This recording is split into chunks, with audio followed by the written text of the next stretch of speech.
Projemiz güneş perdesi, elektrik üreten perde. Şöyle diyebiliriz, elektriğin her evde, her otelde üretilmesini sağlayan tek ürün, tek perde yeryüzündeki. Kendisini amorti edebilen, para kazandıran tek perde. Bu perdemizle üzerine gelen güneş ışınlarıyla birlikte elektrik üretebiliriz.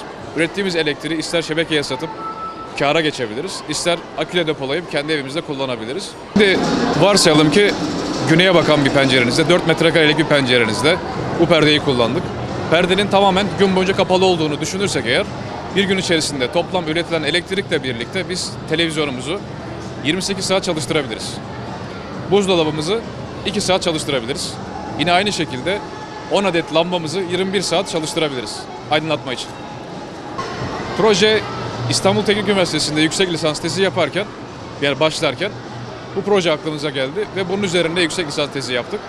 Bir tez olarak ortaya çıktı. Ardından uygulamaya geçtik ve TÜBİTAK Türkiye'deki girişimcilik yarışmasına başvurduk. Orada Türkiye birinciliğini elde ettik. Ardından Sanayi Bakanlığı'nın Teknogirişim desteğine başvurduk. Orada desteklendik. Ve ardından Yıldız Teknopark'ta ürünümüzü prototipleştirdik. Ve ardından uluslararası patente başvurduk. Ve şu anda ilk satışımızı gerçekleştirdik. Süreç bu şekilde ilerledi. Şu anda satış maliyetimiz metrekaresi $180. Yani şöyle piyasadaki perde rakamlarını yaptığımız araştırmaya göre 30 ile $200 arasında değişiyor. Bizim bu güneş perdesi, elektrik üreten perdeyi de bu skala arasında yerleştirmek için $180'da sabitledik satış fiyatını. Perdemizi normal bir perde gibi açıp kapatabiliyoruz. Bu güneş panellerini istediğimiz zaman çıkartıp kumaşı yıkayabiliriz. Ve istenildiği zaman açılıp dışarı bakılabilir.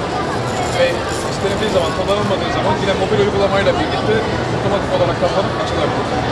Burası evin dışına bakan kısım, güneşe olan kısım. Evin iç kısmında istenilen kumaşla herhangi bir şekilde tasarımla bu perdemizi yapabiliriz. Arka yüzeyde kullandığımız güneş panelleriyle üzerine gelen güneş ışınlarını elektriğe çevirerek evimizde faturamıza tasarruf sağlamamızı, hatta enerjiyi satarak kâra geçmemizi sağlıyor. Bir günde biz metrekarede 350 Watt İstanbul'da elektrik üretebiliyoruz. Bu 4 metrekare perdede 1.4 kWh enerji demek. Ve bu da 28 saat televizyonun çalışması. Çamaşır makinemizin 2 saat çalışmasına ve buzdolabının 14 saat çalışmasına yetecek bir enerji. Bir evin yıllık toplam ihtiyacı, enerji ihtiyacı, elektrik ihtiyacı yaklaşık 1.5 megawatt saat. Ve biz 4 metrekarelik pencereden ürettiğimiz elektrikle 0.5 megawatt saat elektrik üretebiliyoruz. Yani bir evin 1/3'lik elektrik ihtiyacını tek bir pencereden karşılamamız mümkün. Evet, burayı nasıl çıkartacağız? Çıkartacağız. Yine mevcut perdelerimiz varsa eğer, mevcut perdeyi değiştirmeden arka panellerini, arka yüzeylerine güneş panellerini yerleştirebiliriz.